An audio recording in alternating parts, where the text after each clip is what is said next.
Hello बच्चों, क्या हाल चाल। ये हमारा बायोलॉजी का आज का लेक्चर है। चैप्टर नंबर 1 क्लास 11th का द लिविंग वर्ल्ड, उसका लास्ट लेक्चर है। ठीक है, आज मैंने बायोलॉजी और केमिस्ट्री का लेक्चर एक साथ ही ले लिया क्योंकि चैप्टर पूरा हो जाएगा हमारा लिविंग वर्ल्ड का। उसके बाद में वही अल्टरनेट डेज वाला सीन रखेंगे हम। ठीक है, नेक्स्ट चैप्टर जो बायोलॉजिकल क्लासिफिकेशन है उसको ऐसे ही अल्टरनेट डेज पर रखा करेंगे। आई बात समझ में?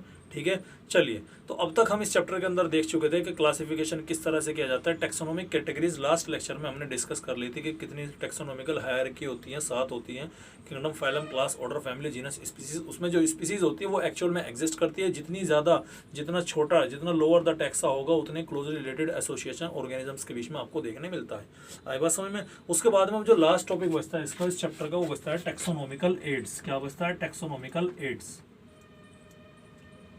Taxonomical aids. एड्स का मतलब एक्वायर्ड इम्यूनो डेफिशिएंसी सिंड्रोम। ठीक है, एड्स बीमारी होती है ना, caused by HIV, human immunodeficiency virus, वो एड्स। ठीक है, वो वाला एड्स नहीं है। ठीक है, वो एड्स बीमारी है, ये एड्स अलग चीज है। Taxonomical ads.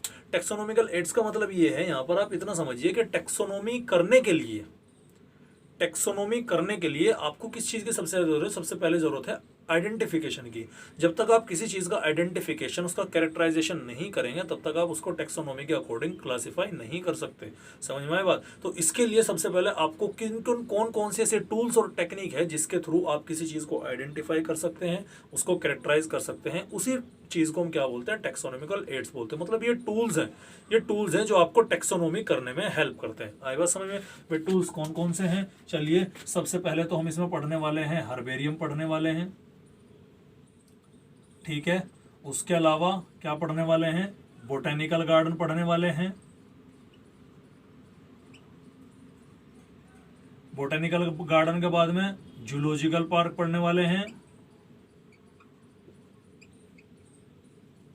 उसके बाद में म्यूजियम पढ़ने वाले हैं।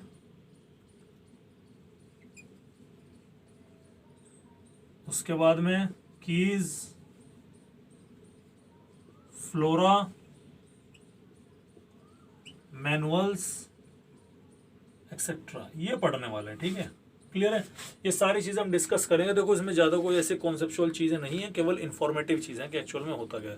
देखो, सबसे पहले हम बात करते हैं हर्बेरियम की। हर्बेरियम में आप क्या करते हैं? देखो, हर्बेरियम और बोटेनिकल गार्डन, ध्यान से देखिएगा।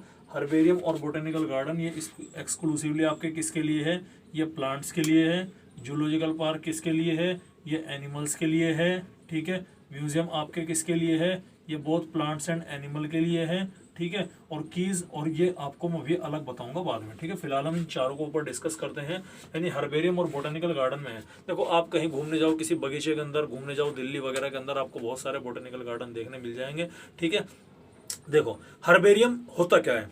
आपका जो प्लांट है, प्लांट को आप क्या करते हैं? अच्छा, आप पहले इसे फील करें थोड़ा सा। आपने भी हर्बेरियम बनाया होगा, ऐसी बात नहीं है। ठीक है, आजकल एक ट्रेंड चलता है वैलेंटाइन वीक के दौरान कि भैया रोज दे दिया, गुलाब का फूल, इसे दे, उसे दे, इसे दे, इस तरह के। इसमें यह देखा है मैंने बहुत सारे बुक्स के अंदर के जो फूल वगैरह या कोई फ्लावर हो गया, कोई लीफ हो गई किसी तरह की, उसे क्या कर देते हैं? बुक्स के बीच में रख देते हैं। ठीक है, आप क्या करते हैं? उस बुक्स के बीच में, कोई भी बुक्स के बीच में आप क्या करिए, कोई फ्लावर, कोई लीव्स, इस तरह का कोई पार्ट, प्लांट का कोई भी पार्ट जो कुछ ना कुछ इन्फॉर्मेशन देता हो। आप जैसे फूल को देखते ही समझ जाएंगे किसका है, गुलाब का है, कमल का है, गेंदे का है, किस चीज़ का है। ठीक है, सनफ्लावर है क्या, वो देखते ही आप समझ जाएंगे। तो यानी प्लांट का कोई भी ऐसा पार्ट जिसके देखते ही आपको उससे इन्फॉर्मेशन मिले कि यह है किस चीज़ का, उस तरह का कोई भी पार्ट आपने लिया और लेकर आपने, लेटर सपोज आपने, आपको वैलेंटाइन डे पर किसी ने कोई रोज़ दे दिया और वो रोज़ गुलाब का फूल आपने लिया। उस गुलाब के फूल को आपने कहाँ पे रखा? उस गुलाब के फूल को आपने अपनी बुक्स के बीच में रख दिया संभाल के। क्यों? कि किसी स्पेशल ने दिया है आपको। उस बुक्स को संभाल के रखने के बाद में आपने क्या किया? उस बुक को बंद कर दिया। ठीक है, 2, 4, 5 साल, 7 साल, 4 साल, 5 साल बाद में आप क्या देखेंगे? आपने इत्तेफाक से, बुक्स तो खोलने की आदत हमें है ही नहीं, माशाल्लाह, हमें बुक्स खोलने की आदत बिल्कुल भी नहीं है। तो अब हम करेंगे क्या? अब हम ये करेंगे कि 2, 4, 5 साल बाद में जब हमने कभी गलती से उस किताब को खोलेंगे तो हम ये देखेंगे कि वो प्लांट या वो फूल जो है वो बिल्कुल ऐसा का ऐसा ही है, लेकिन फर्क किस चीज़ का आ गया? फर्क आ गया उसके सूखेपन का, वो जो आपका ताज़ा फूल जो था वो मुरझा गया है, ठीक, मुरझाया तो है नहीं, मतलब ड्राइड हो चुका है, बिल्कुल सूख चुका है और एक तरह से वो बिल्कुल छप चुका है, इंप्रेशन अपना किताब के ऊपर जमा चुका है, ठीक है। यही काम करता है आप हर्बेरियम के अंदर। वो फर्क इतना है कि हर्बेरियम के अंदर आप प्लांट के इन पार्ट को लेते हैं कि किस जगह से प्लांट आपने कलेक्ट किया है, उसको ड्राई करते हैं, प्रेस करते हैं, उस प्लांट को सुखाया जाता है, मुरझाने से पहले उस प्लांट को सुखाया जाता है और एक फिक्स शीट होती है जिसका साइज लगभग 30 बाई 40 के आसपास का साइज होता है। उस शीट पर आप क्या करते हैं, उस शीट पर उसको एक पन्नी के पॉली बैग के अंदर बांधकर उसे उस पॉलीथीन से चिपका देते हैं, ठीक है। यानी आपने प्लांट को क्या किया, प्लांट का लिविंग स्पेसिमेन उठाया, उसे ड्राई किया, प्रेस किया, उसे कवर अप किया, कवर अप करने के बाद में एक शीट से आपने उसे अटैच कर दिया और एक फाइल तैयार की। स्कूलों के अंदर तैयार करते हैं, ठीक है, स्पोर्टिंग की फाइल भी तैयार होती है ना स्कूलों के अंदर, ये वही चीज़ है, ठीक है। अब उसमें क्या किया, अब आपने प्लांट लिख लिया, अब आपने प्लांट उसके ऊपर लगा दिया, ठीक है, प्लांट को आपने लगा दिया। बस शीट के एक कॉर्नर की तरफ आप क्या लिखेंगे, कॉलम बनाएंगे, उसमें आप लिखेंगे कि इसको कलेक्ट करा किसने था, किस जगह से कलेक्ट हुआ था, कौन सी डेट को कलेक्ट हुआ था, इसका कॉमन नेम लोकल नेम क्या है, इसका इंग्लिश नेम क्या है, इसका बोटेनिकल नेम क्या है, ठीक है। ये सारी इस तरह की इन्फॉर्मेटिव चीज़ें, ये किस फैमिली से बिलोंग कर, मतलब जब आपको वो आगे फैमिली का भी रिकॉर्ड उसमें रख सकते हैं। जब आप उसका बोटेनिकल नेम या साइंटिफिक नेम लिखेंगे तो जीनस और स्पीसीज का नेम तो ऑलरेडी इंक्लूड होगा, फैमिली का नेम भी इंक्लूड कर देंगे और बेटर है।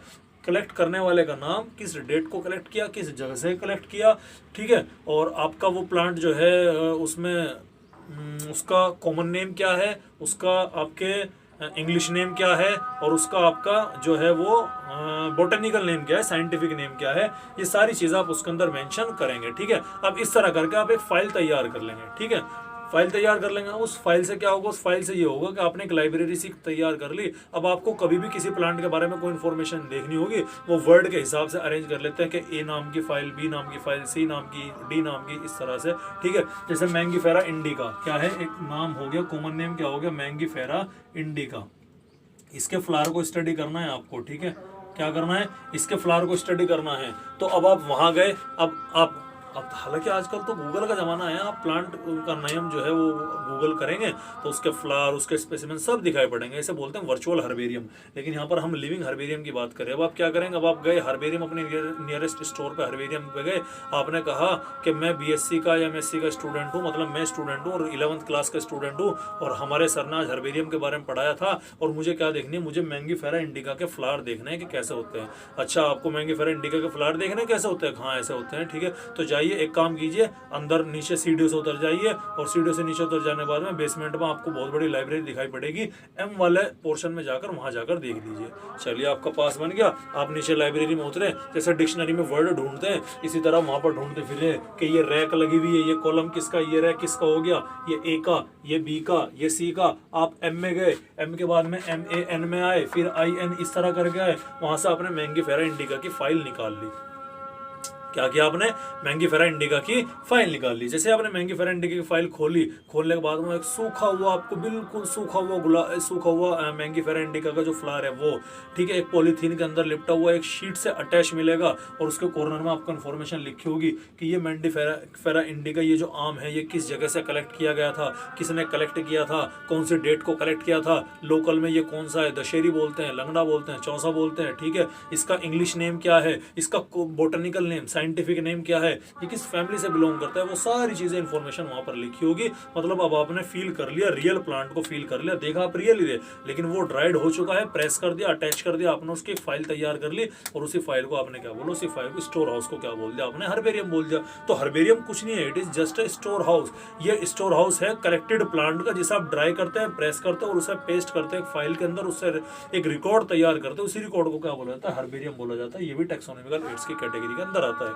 यहाँ से सर टैक्सोनॉमिकल एड्स में कैसे आपको पता चला ना, मैंगीफेरा इंडिका का क्लासिफिकेशन एक तरह से, इसका local name, botanical name, common name, इसकी फैमिली, ये भी तो एक तरह क्लासिफिकेशन ही है। भाई प्लांट है तो किंगडम एनिमल तो होगा, किंगडम प्लांट ही तो होगा ही होगा ना, इसमें तो कोई दिक्कत वाली बात नहीं है। और डिवीजन आपके एंजियोस्पर्मी की बात चलेंगे, आए बात समझ में, ठीक है। किसके बारे में बात चलेंगे, एंजियोस्पर्म के बात चलेंगे। क्लास मोनोकोट है डाइकोट है, आपके डाइकोट के बारे में बात चलेंगे, ठीक है। फैमिली, जीनस, स्पीसीज, 3 चीजें आपको पता लग गई, हो गया पूरा का पूरा क्लासिफिकेशन। क्लियर है बात यहाँ तक है। तो ये तो था आपके हर्बेरियम। अब ये तो था हर्बेरियम जहां पर आपको लिविंग प्लांट को जिसे आप ड्राई करते हैं, कलेक्ट करते हैं, ड्राई करते हैं, सुखाते हैं, प्रेस करते हैं, उसे एक फाइल के अंदर तैयार करके रख देते हैं।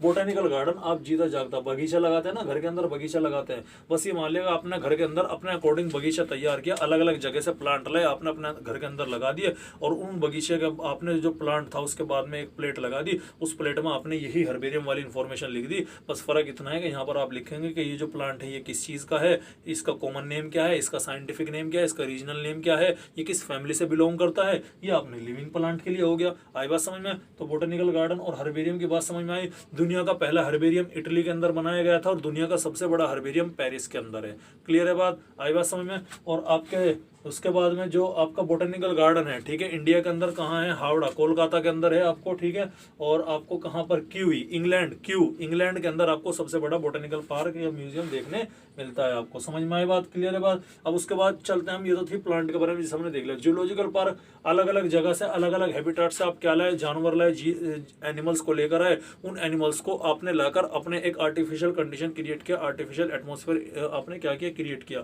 फॉर एग्जाम्पल आपने किसी ठंडे इलाके का कोई आप एनिमल पकड़ कर लाए और आपके आसपास का एरिया गर्म है, दिल्ली के अंदर का टेम्परेचर बहुत ज्यादा है, तो वहां पर उस इलाके को, उस जगह पर, जिस जगह पर उसको रखा उसके आसपास के एनवायरनमेंट को आर्टिफिशियली क्रिएट किया जाता है, इसी तरह से जिस तरह उसका नेचुरल हैबिटेट होता है। हालांकि वो नेचुरल नहीं होता, हैबिटेट होता है। जैसे मैंने कहीं देखा था पेंगुइन जो होता है ना, पेंगुइन किसी जगह पर देखा था मैंने कि पेंगुइन को जूलॉजिकल पार्क के अंदर लाया गया और वहां पर बड़े बड़े बर्फ की सिल्लियां बनाई गई, क्योंकि वो अंटार्कटिका के अंदर रहने वाला, ठंडे काफी कम टेम्परेचर में रहने वाला है, वहां पर मर जाता हो।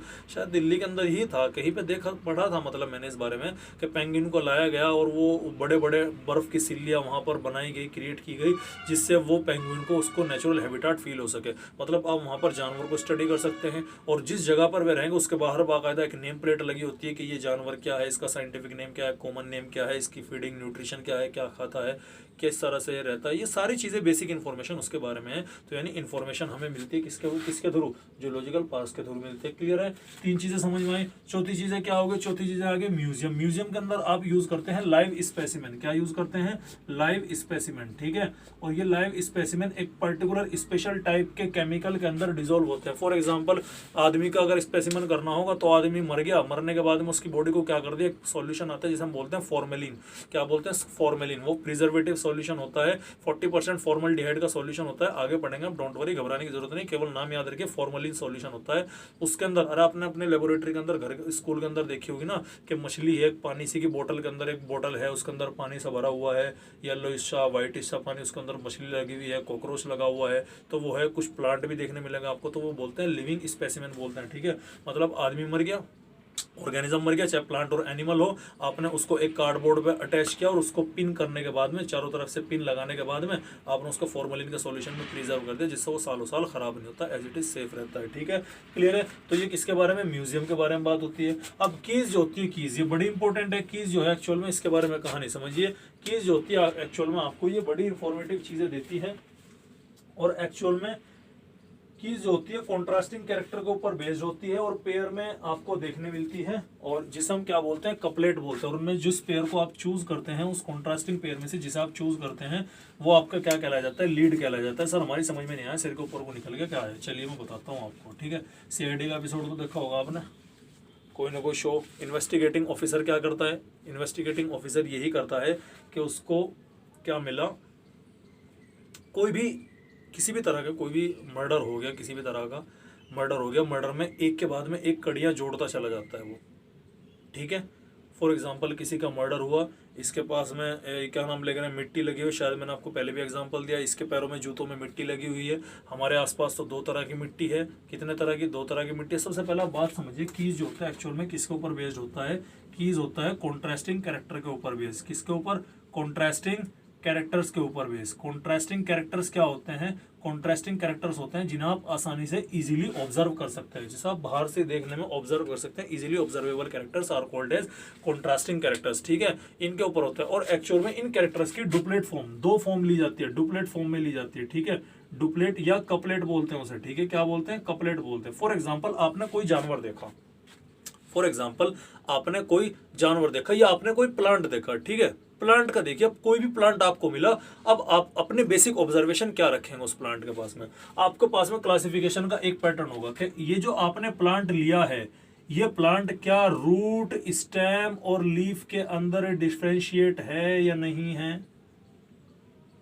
ठीक है, क्या ये प्लांट रूट, स्टेम और लीफ के अंदर डिफरेंशिएट है या नहीं है। देखो दो वर्ड है, या तो है या नहीं है, मतलब कॉन्ट्रास्टिंग कैरेक्टर, रूट, स्टेम और लीफ के अंदर या तो है या ये नहीं है। आप जंगल के अंदर गए, आपने देखा एक प्लांट है, उस प्लांट के आपने रूट भी देख ली, उस प्लांट के आपने लीफ भी देख ली, उस प्लांट का आपने स्टेम भी देख लिया, तो आपसे सबसे पहला सवाल यही है कि क्या आपने रूट, स्टेम और लीफ को देख पाए हो या नहीं देख पाए हो। अगर आप उस प्लांट को, रूट, स्टेम और लीफ को देख पाए हो, अगर आप उस प्लांट के रूट, स्टेम और लीफ को देख पाए हो, तो ऑब्वियस सी बात है वो प्लांट क्या होगा, वो प्लांट या तो टेरिडोफाइटा होगा, या जिम्नोस्पर्म होगा, या एंजियोस्पर्म होगा। क्लियर है, आई बात समझ में। अब आपसे अगला क्वेश्चन ये पूछा कि इन तीन में से एक संभावना है, मतलब दो तो रिजेक्ट हो गए, थैलोफाइटा और ब्रायोफाइटा तो रिजेक्ट हो गए, एल्गी और ब्रोफाइटा, लेकिन क्या पूछा, रूट, स्टेम और लीव्स है या नहीं है या नहीं है। दो कैरेक्टर आपने क्या किया, एक साथ स्टडी किए, यहाँ पर है रूट, स्टेम और लीफ है। अगर रूट, स्टेम और लीफ है तो अब आगे की तरफ चलते हैं। रूट, स्टेम और लीफ में जाने के बाद में अब देखते हैं क्या उस प्लांट में फ्रूट लगते हैं या नहीं लगते हैं। हाँ सर, उस प्लांट के ऊपर फ्रूट लगते हैं, तो फ्रूट लगते हैं, इसका मतलब वो प्लांट आपके टेरिडोफाइटा तो नहीं हो सकता, या तो जिम्नोस्पर्म होगा या एंजियोस्पर्म होगा। आई बात समझ में, सॉरी सीड की बात कर रहा हूँ, क्या उस प्लांट में सीड लगते हैं या नहीं लगते हैं। हाँ सर, उस प्लांट में सीड तो देखे थे हमने, तो अगर सीड देखे थे तो वो प्लांट क्या है, वो प्लांट आपके टेरिडोफाइटा तो नहीं है, जिम्नोस्पर्म होगा या एंजियोस्पर्म होगा। अगला कैरेक्टर क्या था कि सीड है या नहीं है, सीड है या नहीं है, इनमें से आपको एक चूज करना, तो वही लीड, एक कड़ी जोड़ता चला गया आपको आगे की तरफ। हाँ सर, हमारे पास में क्या है, हमारे पास में सीड है तो इसका मतलब जिम्नोस्पर्म है और एंजियोस्पर्म है। क्या उस जो सीड है उसके ऊपर आपको फ्रूट और फ्लावर भी देखने मिले थे क्या, फ्रूट और फ्लावर थे या नहीं थे, हाँ या ना बोलो, फ्रूट और फ्लावर थे या नहीं थे। हाँ सर, उसके ऊपर फ्रूट भी थे और उसके ऊपर फ्लावर भी थे, और जब फ्रूट और फ्लावर वर्ड आ गया, इसका मतलब वो प्लांट क्या था, एंजियोस्पर्मिक प्लांट था। आपने एक प्लांट देखा, आपने आके अपने टीचर से कहा कि सर मैंने एक प्लांट देखा और ये था, तो अब बताओ सर वो है क्या चीज, वो प्लांट, मेरी समझ में बात नहीं आ रही। तो अब आपके सर बोलेंगे कि बताओ सबसे पहले आपने रूट, स्टेम और लीफ को डिफरेंशिएट कर पाए थे, अलग अलग नहीं कर पाए थे। हाँ सर, रूट, स्टेम और लीफ को तो मैंने देख लिया था। तो अगर आप रूट, स्टेम और लीफ को देख पाए थे, इसका मतलब ना तो वो प्लांट एल्गी है, ना वो प्लांट ब्रायोफाइटा है, मतलब वो प्लांट टेरिडोफाइटा, जिम्नोस्पर्म और एंजियोस्पर्म में से एक था। ठीक है, चलिए। हाँ सर, लेकिन वे तो तीन कैटेगरी हो गई। अरे रुक जाओ, अभी हम आगे चलते हैं। ठीक है, अगली कैटेगरी क्या है, क्या आप उसमें सीड देख पाए थे, उस प्लांट के ऊपर सीड था क्या। हाँ सर, उस प्लांट के ऊपर सीड भी था, इसका मतलब एक कैटेगरी और रिजेक्ट हो गई, टेरिडोफाइटा कैटेगरी रिजेक्ट हो गई। क्या आपने उसके ऊपर आपके फ्लावर भी देखे थे क्या। हाँ सर, हमने उसके ऊपर फ्लावर भी देखे थे, इसका मतलब जिम्नोस्पर्म भी कैंसिल हो गया। क्या देखा आपने, एंजियोस्पर्म देखा। सर उसके ऊपर फ्लावर भी थे, ठीक है, उसके ऊपर फ्रूट्स था। अच्छा, आपने उसका फ्रूट्स खा के देखा था क्या। हाँ सर, फ्रूट्स खा के देखा। उसके फ्रूट्स की जो गुठली थी वो दो पार्ट में डिवाइड हो रही थी। गुठली नॉर्मल बोल सकते हैं, सीड बोल सकते हैं आप उसे, वो दो पार्ट में डिवाइड हो रही थी, एक ही पार्ट में डिवाइड हो रही थी। सर हमने तो वो जो था, वो तो गुठली हमने खाने के बाद में जो उसका बीज था, जो सीड था, वो हमने दो पार्ट में आसानी से तोड़ दिया था, आराम से हो गया था। इसका मतलब वो क्या है, वो डाइकोट है। तो देखो लिंक मिला, आप देख रहा है अपने अपने प्रोफेसर से कहा, अपने टीचर से कहा, उन्होंने कहा रूट, स्टेम और लीफ के बाद में देखा, सीड के बाद में, सीड के बाद में फ्रूट के बाद में, उसके बाद में वो जो सीड उसके अंदर था उसे आप दो पार्ट में डिवाइड कर पाए, नहीं कर पाए। उसके आधार पर आपके टीचर ने बता दिया कि वो प्लांट एक एंजियोस्पर्मिक डाइकोट प्लांट था। ठीक है, क्लियर है, यानी इतना आइडिया मिल गया। तो ये सारी चीजें किससे पता चलती हैं आपको, ये सारी चीजें पता चलती हैं आपको कीज से। क्लियर है बात।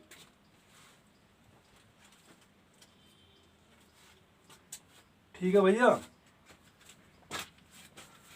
तो ये आपके एनसीईआरटी के अकॉर्डिंग यहाँ पर क्या हो चुका है, एनसीईआरटी के अकॉर्डिंग आपके पूरा हो चुका है। इसी तरह और भी हो सकता है, जैसे आपने कोई जानवर देखा, जानवर देख कर आपने कहा, आपके कैरेक्टर दिए गए, क्या दिए गए कि क्या उसके ऊपर एक्सोस्केलेटन था या नहीं था। हाँ सर, उसके ऊपर एक्सोस्केलेटन तो था, तो एक्सोस्केलेटन था तो इसका मतलब ऑर्थ्रोपोडा और मोलस्का में से एक ही मेंबर देखने मिलेगा, और तो कोई है नहीं, यानी सारी कैटेगरी खत्म हो गई। अच्छा, उसके ऊपर जो एक्सोस्केलेटन था उसके जॉइंटेड लेग्स भी थे या नहीं थे, जॉइंटेड लेग्स थे या नहीं थे। हाँ सर, उसके जॉइंटेड लेग भी थे, मतलब हो ना हो ये ऑर्थ्रोपोडा का मेंबर है। तो ये इस तरह से आपको कीज करके क्या लगता है, आइडिया लगता है। अब जो लास्ट चीज इस चैप्टर की बचती है वो बचती है फ्लोरा मैन्युअल्स और मोनोग्राफ।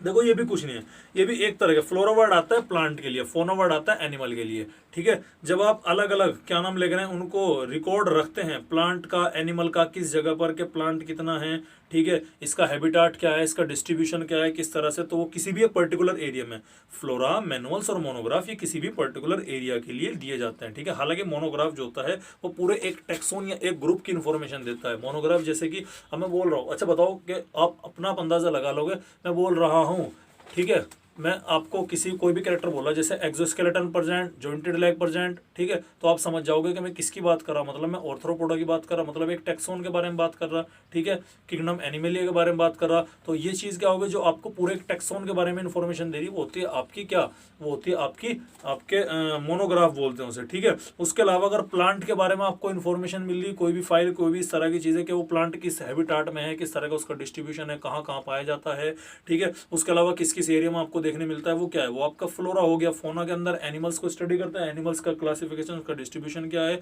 ये सब चीज़ें आपको क्या देखने मिलती हैं, फोना के अंदर देखने मिलती हैं। मैनुअल्स भी यही है कि आप स्पीसीज का नेम, किसी भी स्पीसीज, किसी भी पर्टिकुलर एरिया के दिए गए एरिया के अंदर वहाँ पर उसमें कितनी स्पीसीज वहाँ पर एग्जिस्ट करते हैं, टोटल स्पीसीज, उन सभी स्पीसीज के बारे में जो जानकारी है वो क्या कहलाई जाएगी, वो आपके मैनुअल्स कहलाई जाएगी। अगर किसी भी पर्टिकुलर एरिया में आप क्या स्टडी कर रहे हैं, प्लांट को स्टडी कर रहे हैं फ्लोरा, एनिमल को स्टडी कर रहे हैं फोना, ठीक है, और उसके अलावा अगर आप कोई भी ओवरऑल स्पीसीज के बारे में बात करें उसे मैनुअल्स बोलेंगे। और मोनोग्राफ क्या बोलते हैं, मोनोग्राफ बोलते हैं जो पूरे टेक्सोन के बारे में आपको क्या देते हैं, इन्फॉर्मेशन देते हैं, ठीक है। आई होप आपको चैप्टर समझ में आया होगा। चैप्टर यहाँ पर क्या हो चुका, चैप्टर यहाँ पर हमारा कंप्लीट हो चुका, लेक्चर की ड्यूरेशन भी 20-21 मिनट की हो चुकी, ठीक है। इसके बाद में मैं आपको क्या दूंगा, मैं ग्रुप के अंदर क्लास 11th के लिए वो डाल दूंगा आपको पीडीएफ, एग्जाम्पलर पीडीएफ डाल दूंगा, पीडीएफ जरूर सॉल्व कर लें।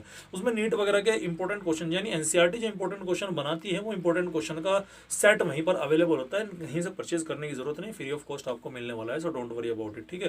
एनसीईआरटी की ऑफिशियल वेबसाइट से डाउनलोड कर रखा है मैंने भी, कोई ये नहीं कि मैं भी परचेज करके लाया, स्कैन करा, मैंने भी एनसीईआरटी की ऑफिशियल वेबसाइट से डाउनलोड कर रखा है। तो आप लोगों से मेरी रिक्वेस्ट यही है कि प्लीज़ पढ़ते रहें, घर के अंदर रहो भैया, सुरक्षित रहो, स्थिति बहुत गंभीर होती चली जा रही है, ठीक है। पढ़ाई पे ध्यान दो। पहला चैप्टर हमारा पूरा हो गया, अगला चैप्टर बायोलॉजिकल क्लासिफिकेशन, कल सैटरडे है, कल तो आपकी प्योरली किसकी क्लास होगी, केमिस्ट्री की क्लास लेंगे कल हम, ठीक है, कल। और संडे आपकी कोई क्लास नहीं होगी, और या फिर संडे में हम जो है कुछ सोच रहे हैं, आपके लिए प्लान कर रहे हैं, तो अगर वो मुझे ठीक सा लगा तो वो मैं कर दूंगा, बता दूंगा आपको, उसकी इन्फॉर्मेशन भी आपको दे दी जाएगी। तो आपको अगली जो क्लास बायोलॉजी क्लास होगी वो मंडे में होगी, ठीक है, ये कंफर्म है, मंडे में बायोलॉजिकल क्लासिफिकेशन का पहला लेक्चर हम पढ़ने वाले हैं। क्लियर है बात, ठीक है। चलिए, उम्मीद है आपको यहाँ तक ये चैप्टर समझ में आया होगा, मैंने थोड़ा सा आसानी करके समझाने की कोशिश करी, फिर भी अगर कोई चीज़ आपके समझ में नहीं आ रही तो मैं आपको डिस्क्रिप्शन बॉक्स के अंदर अपने से कांटेक्ट करने के अलग अलग मीडियम प्रोवाइड करा दूंगा, आप वहाँ पर मुझे मैसेज कर सकते हैं, ठीक है। चलिए, पढ़ते रहिए, मेहनत करते रहिए, ऑल द बेस्ट।